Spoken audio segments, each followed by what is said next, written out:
In this special series of Afternoon Light, you'll hear from participants in our Menzies Early Career Network, a program for university students to learn, research, publish on a topic of Australian contemporary history and liberal thought. The students' essays will be published in a new book, Menzies Rediscovered, a new generation's inspiration for political philosophy, domestic challenges and foreign affairs, in March 2026. Today I'm joined by Axel Melkonian, who wrote an essay on political pragmatism and post-war German immigrants. And Axel has just completed his Bachelor of Arts and Bachelor of Laws from the University of Sydney and is on his way to becoming a graduate lawyer. So welcome to Afternoon Light, Axel. Thank you. So Axel, you participated in MECN, Menzies Early Career Network, in 2025. What attracted you to the program? Well, I really wanted to get some experience working with like a political think tank, and I saw a post about the program on LinkedIn and it looked really interesting, and particularly I liked how it focused on a big political change in the mid-20th century, which I think is a really critical point in Australia's political consciousness. And so that's what made me apply for this program. Oh, fantastic. And what have you gotten out of the experience? It's been going for the last 6 months and you've been to Melbourne, you live in Sydney. We did things in Sydney and we'll be doing something in Canberra early next year. Yeah, well, I just think this is such a fantastic opportunity to get to really focus on an area I was interested in, which is German migration. I'm sure we'll talk about that topic later. And also just all the activities like the workshop we did in Sydney, then being able to go to Melbourne and attend the annual conference and be able to talk with really distinguished historians on Australian history. I couldn't ask for more. So you picked the topic German migration to Australia, post-war German migration. Was there a personal reason why you chose that topic? There was. So I just came out of an exchange abroad in Berlin where I studied German. And so I was really interested in this topic of German heritage in Australia.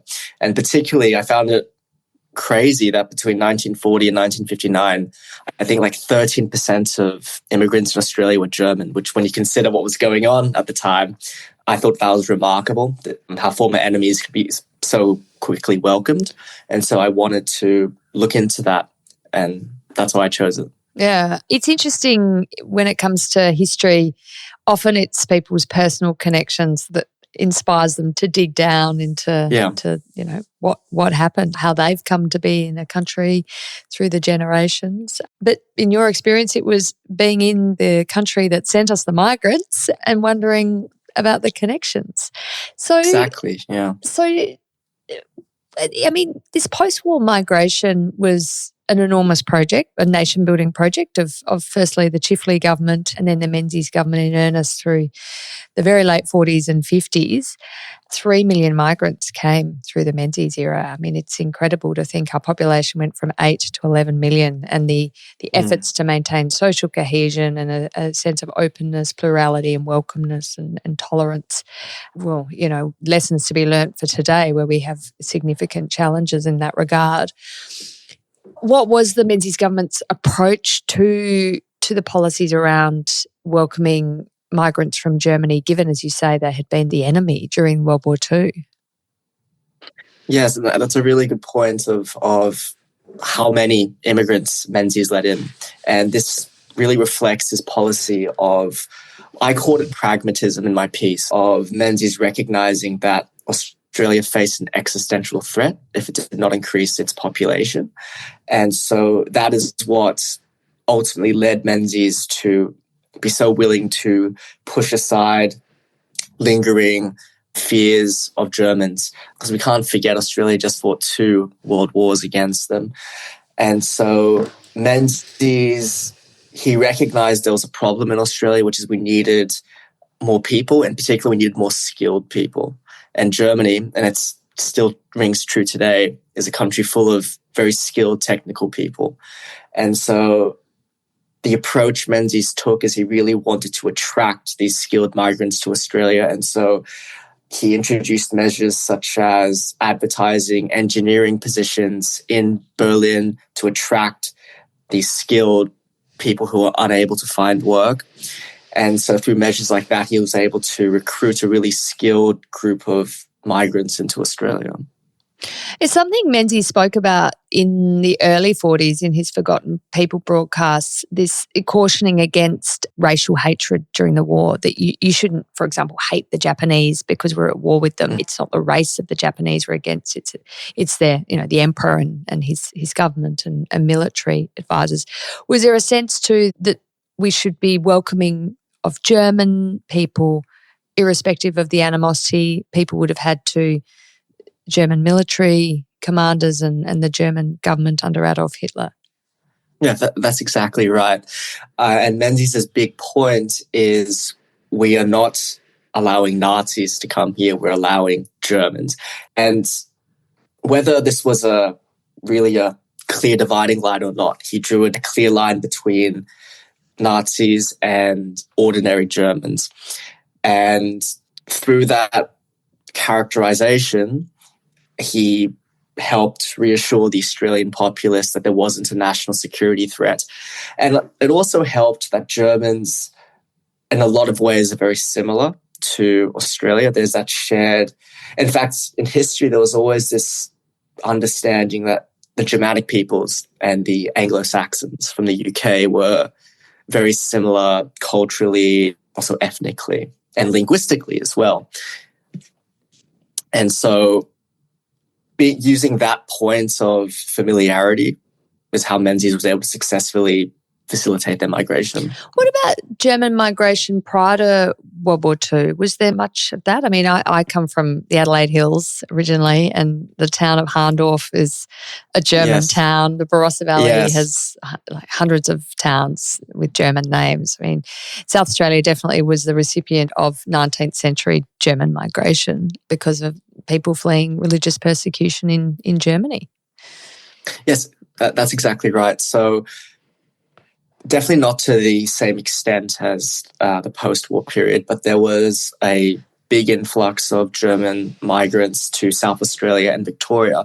In fact, Menzies grew up in a community where there were lots of Germans, and his father was an outward supporter of...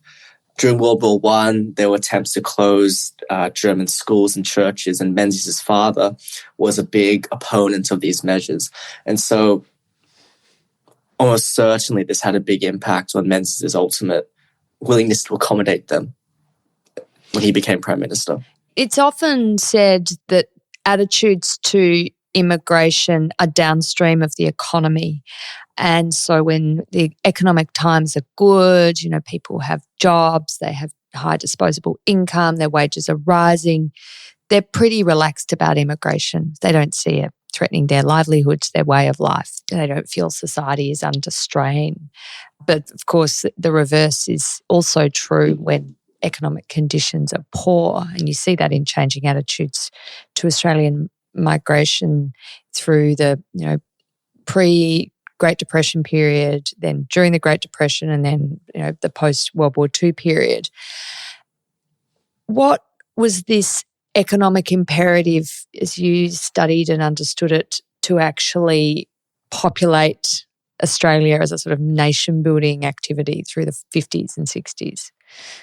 Yes, so it was, and you raise a really, really good point in that one of the big ways the Labour Party opposed Menzies' attempt to have German immigrants is they claimed that Germans would steal their jobs, would steal the jobs of the ordinary Australian workers. And so leading into that fear, that economic fear of unemployment.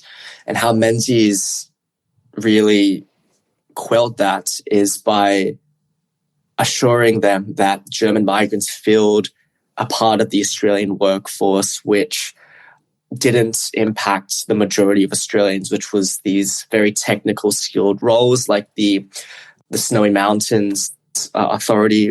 We're talking about these very technical, mechanical matters that only impacted a very small segment of the population. And to also go back to your question, that's where this scheme fits within the broader economic lens of post-war Australia, and that Germans satisfied this very specific need in the Australian labour market, which is hard technical skills. I mean, how did relations with Germany and I guess the welcoming of German migrants fit within the Cold War context that Menzies was facing, Axel?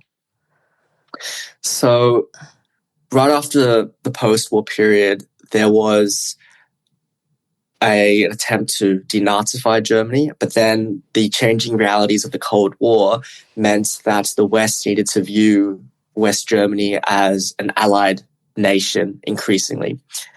And this led to Washington and the United States really encouraging the other countries of the Western Alliance to adopt a much more welcoming, benevolent stance towards Germany. And so by Menzies helping facilitate these German migrants to Australia, that was a signal to Washington that Australia was ready to stand by with the United States and to help with its defense against the threat of communism. So the German migration to Australia was almost all coming from West Germany, not from East Germany. What about the White Australia policy that had been implemented from the first day of Federation? It was the first act of the new Commonwealth Parliament of Australia, the Immigration Restriction Act, originally really for British, Anglo-Irish migrants to Australia.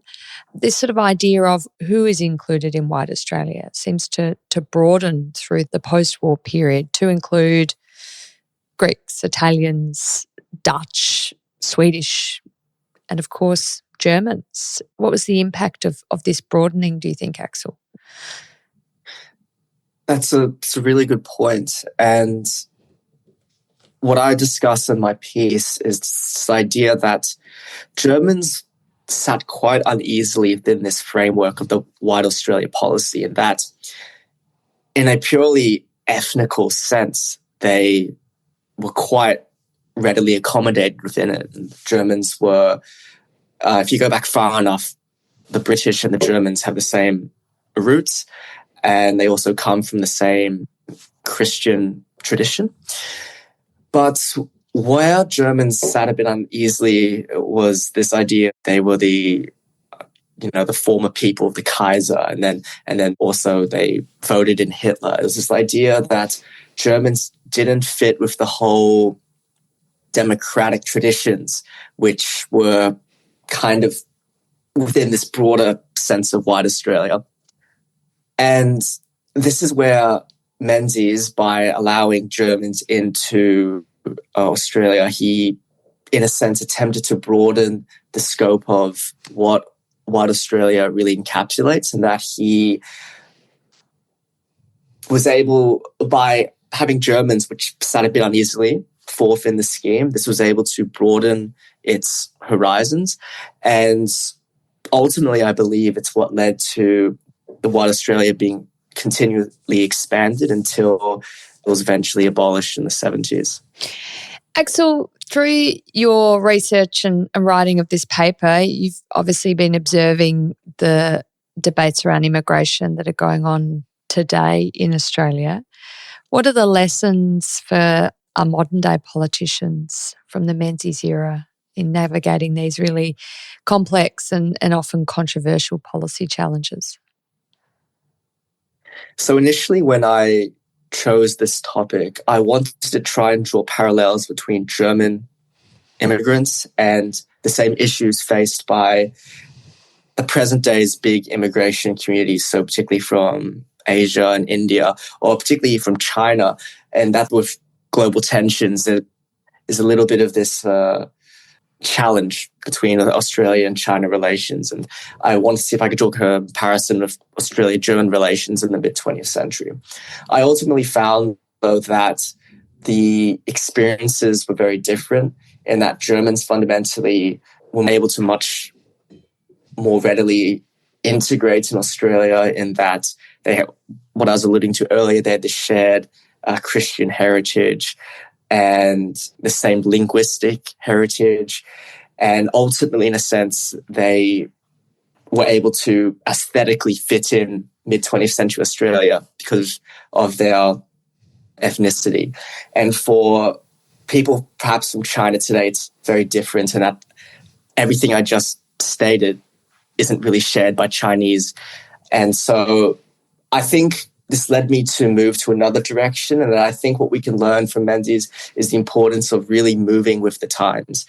Menzies recognized in the post-war period Australia needed to repopulate, and that it could not afford to rest back on these lingering wartime anxieties towards German people. And it's through this pragmatic thinking that he welcomed all these German immigrants. And I really believe our modern day politicians can learn from this, in that do not let perhaps more emotional, lingering anxieties cloud your judgment when objectively resolving issues that are facing Australia today. Well, thank you so much, Axel. That's a fantastic note to end on, and you did a really great job with this essay that's now a chapter in Menzies Rediscovered, and I congratulate you for that. Thank you so much for having me. Thank you. Pleasure.